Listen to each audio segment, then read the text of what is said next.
Bismillahirrahmanirrahim. Assalamualaikum warahmatullahi wabarakatuh. Perkenalkan, kami dari kelompok 4. Di sini kami akan membahas materi terkait jenis-jenis computer attack, social engineering, dan malware dengan bahasan menyeluruh kepada zombie attack, MITM attack, bot slurring, click fraud, spyware, evil twin, dan steganografi.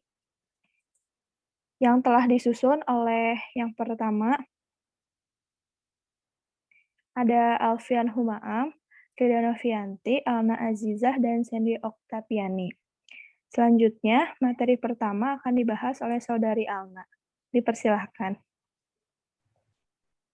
Di sini saya akan membahas tentang distributed denial of service, atau kita lebih sering mengenal dengan zombie attack, yaitu hacker merusak sebuah server hingga sulit untuk diakses atau sulit berkomunikasi secara lancar di dalam suatu network. Oke, next. Terus ada jenis serangan DDoS, yaitu Quick Update Attack, UDP Folding Attack, SIM Folding Attack, Remote Controlled Attack, dan Smooth Attack. Next. Lalu ada macam-macam tools DDoS, yaitu Low Orbit Ion Cannon, lalu ada High Orbit Ion Cannon, lalu ada HTTP Unbearable Logging. Next. Lalu saya juga akan membahas tentang the middle, yaitu jenis serangan yang sangat berbahaya dan bisa terjadi di mana saja, baik di website, telepon seluler, maupun di peralatan komunikasi tradisional seperti surat menyurat. Next.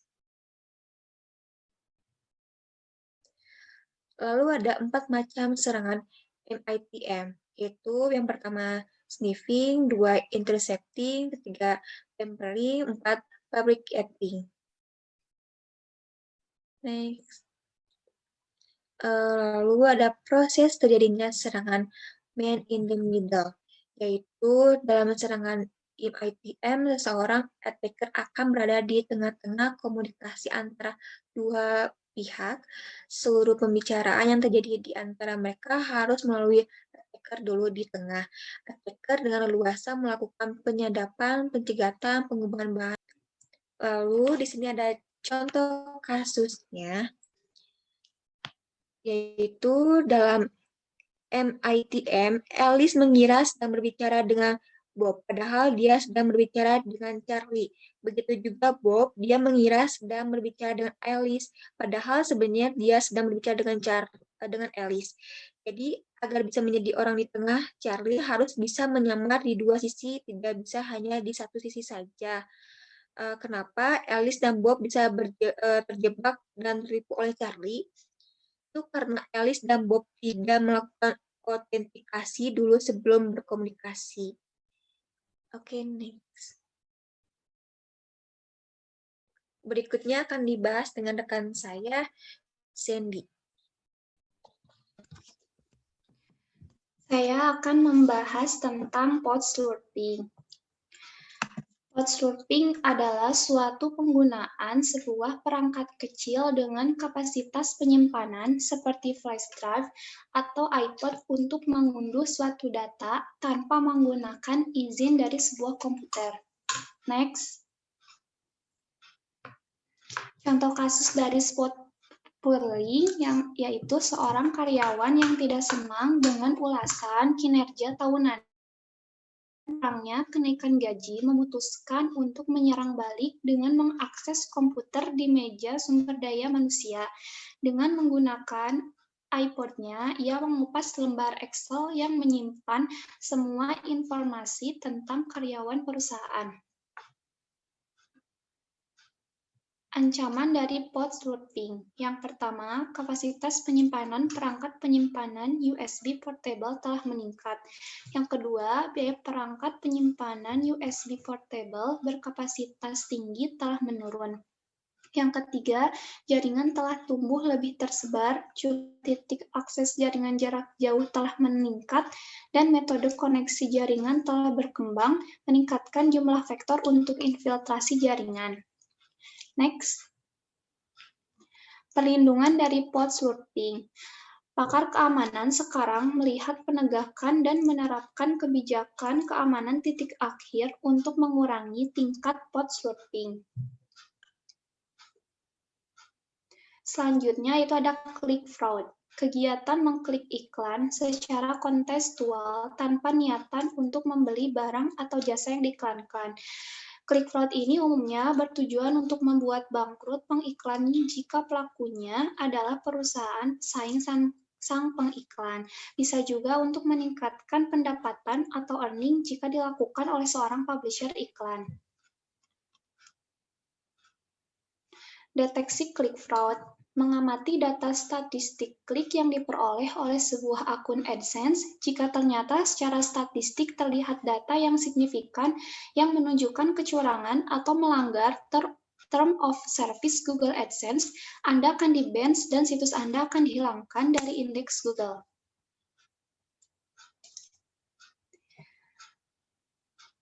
Next. Selanjutnya akan dibacakan oleh teman saya, Rida. Baik, terima kasih.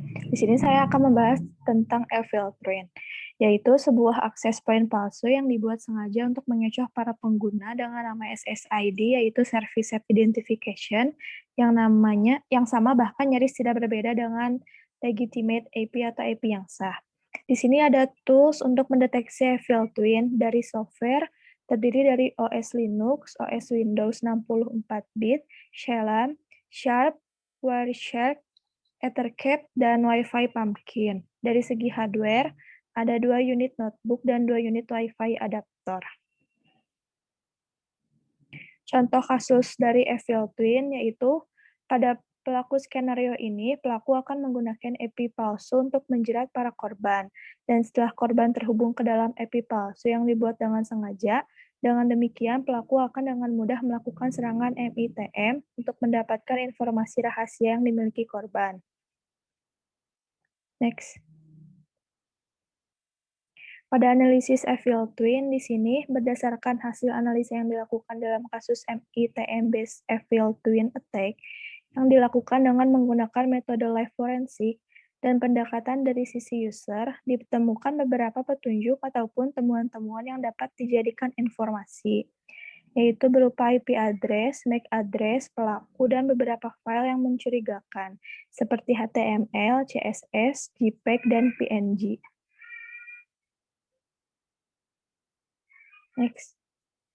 Lalu, spyware adalah aplikasi yang bisa membocorkan data atau informasi perilaku atau kebiasaan user komputer, yang selanjutnya informasi tersebut akan diberikan kepada pihak luar tanpa diketahui oleh user tersebut. Spyware masuk ke komputer karena pengguna mendownload konten atau menginstal program dari situs yang tidak disarankan. Pengertian spyware dalam dunia komputer merupakan software yang bisa menginstal sendiri di sistem komputer yang nantinya akan mencuri data atau memantau komputer penggunanya.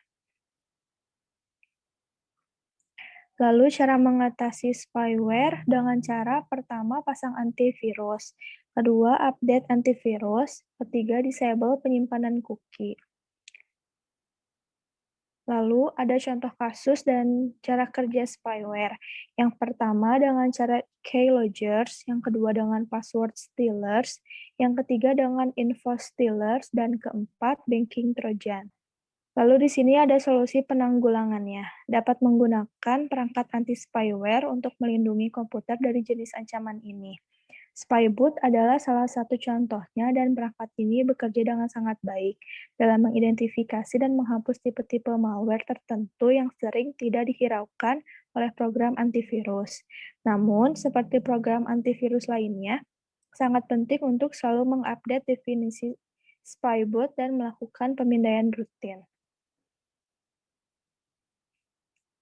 Selanjutnya akan dibahas oleh Alfian. Ya, untuk selanjutnya ada steganografi ya. Jadi steganografi itu adalah suatu teknik untuk menyembunyikan informasi yang bersifat pribadi dengan sesuatu yang hasilnya akan tampak seperti informasi normal lainnya. Media yang digunakan umumnya merupakan suatu media yang berbeda dengan media pembawa informasi rahasia. di mana disinilah fungsi dari teknik steganografi, yaitu sebagai teknik penyamaran menggunakan media lain yang berbeda, sehingga informasi rahasia dalam media awal tidak terlihat secara jelas. Berikutnya ada metode steganografi. Jadi di metode steganografi itu ada 3. Yang pertama metode steganografi pada teks. Itu terbagi 3 lagi, yaitu metode spasi terbuka, lalu metode sintetik, lalu metode semantik. Yang kedua itu metode steganografi pada gambar. Di metode steganografi pada gambar itu juga terbagi 3, yaitu penyisipan list signifikan bit, masking dan filtering, dan transformation. Yang ketiga itu ada metode steganografi pada suara. Itu terbagi 4 metode, yaitu low bit coding, phase coding, split spectrum, dan echo hiding. Selanjutnya ada aspek steganografi ya. Aspek steganografi itu terbagi 3. Yang pertama kapasitas. Kapasitas itu adalah yang mengacu pada jumlah atau ukuran informasi yang dapat disembunyikan pada sebuah media penampungnya, dan kemampuan media penampung dan menyembunyikan informasi. Yang kedua, ketahanan. Ketahanan yang berfungsi untuk modifikasi media stego sehingga dapat bertahan terhadap suatu attack yang dapat menghancurkan informasi tersembunyi. Yang ketiga itu keamanan. Keamanan itu yang mengacu pada pencegahan bagi orang biasa yang tidak mampu mendeteksi informasi yang tersembunyi di dalam sebuah media penampung. Lalu kriteria steganografi yang bagus itu ada 3. Yang pertama itu fidelity. Itu mutu citra penampung tidak jauh berubah. Setelah penambahan data rahasia, citra hasil steganografi masih terlihat dengan baik. Pengamat tidak mengetahui kalau di dalam citra tersebut terdapat citra rahasia. Yang kedua itu ada robustness. Robustness itu data yang disembunyikan harus tahan terhadap manipulasi yang dilakukan pada citra penampung. Bila pada citra dilakukan operasi pengolahan citra, maka data yang disembunyikan tidak rusak. Yang ketiga itu ada recovery. Recovery itu data yang disembunyikan harus dapat diungkapkan kembali. Karena tujuan steganografi adalah data hiding, maka sewaktu-waktu data rahasia di dalam citra penampung harus dapat diambil kembali untuk digunakan lebih lanjut. Lalu ada media steganografi. Itu ada 2. Yang pertama citra. File citra pada komputer merupakan array bilangan yang merepresentasikan nilai intensitas cahaya yang bervariasi atau yang biasa disebut piksel. Kumpulan piksel-piksel inilah yang membentuk suatu citra. Citra yang sering digunakan umumnya adalah citra 24 bit dan citra 8 bit. Yang kedua itu ada media gambar terkompresi.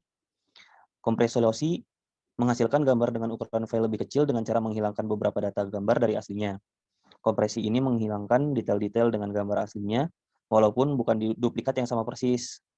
Contoh format file yang menggunakan teknik kompresi ini adalah JPEG. Sekian pembahasan materi jenis komputer attack, social engineering, dan malware ini. Mohon maaf apabila ada kesalahan dalam pemaparan ataupun penulisan. Terima kasih atas perhatiannya. Kami ucapkan terima kasih. Wassalamualaikum warahmatullahi wabarakatuh.